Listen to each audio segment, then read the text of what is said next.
Hundreds of thousands of people will gather on the National Mall in Washington Monday to witness the second inauguration of Donald John Trump. It's a massive challenge, though, to ensure that everyone there will be safe. Nicole Sganga got an exclusive look at how security officials are prepared after months of planning.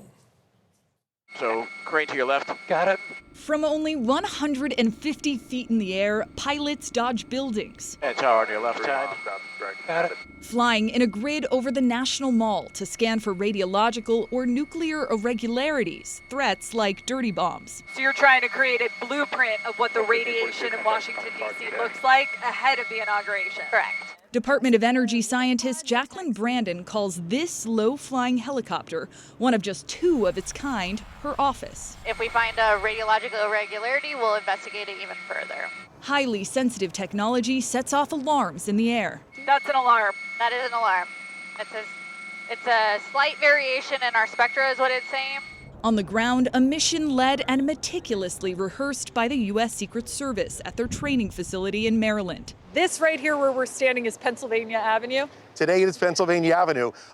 Tomorrow it will become a speed racetrack for some of our uniformed division officers that are coming through. Agents role-playing worst-case scenarios. Can we try a vehicle having a flat tire? Can we try someone having a heart attack? These are all the things we want to mentally prepare for because we have an immediate action for all those things. Michael Thomas is the coordinator for the big day. This is the largest event for the U.S. Secret Service in history. It is. The amount of fencing and the amount of personnel that we bring in for this inauguration eclipses all other inaugurations that we have. About 25,000 law enforcement and military personnel will safeguard the inauguration, including 7,800 National Guard authorized to protect the nation's capital and its 250,000 ticketed guests. Throughout the city, a ring of steel, 30 miles of anti-scale fencing. And along the icy Potomac, more than 25 Coast Guard vessels lined up. Ready to deploy. Ready to deploy. Captain Patrick Burkett says teams are now prepping frozen waterways for patrol after a recent storm. That put a lot of strain and stress on our resources and our personnel, and everyone knew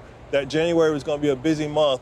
Dubbed a national special security event demanding the highest level of federal protection, the inauguration comes just days after two others, January 6th electoral count and former President Jimmy Carter's funeral. We had 3 national special security events in the course of 15 days. Yeah. I mean, that's never happened before. No. As in a year of unprecedented events, this just continued to keep us going on the unprecedented events. We feel like we have a very good plan. We feel very confident that we are going to provide a very secure environment. For CBS Mornings, I'm Nicole Sganga in Washington. Very interesting report there. And on Monday, CBS Mornings will come to you live from the National Mall in Washington. We'll bring you extensive coverage of the presidential inauguration starting at 9 a.m. Eastern Time. We're going to talk about the transition of power, the swearing in of President-elect Trump, his inaugural address, and, of course, the parade down Pennsylvania Avenue from the Capitol to the White House.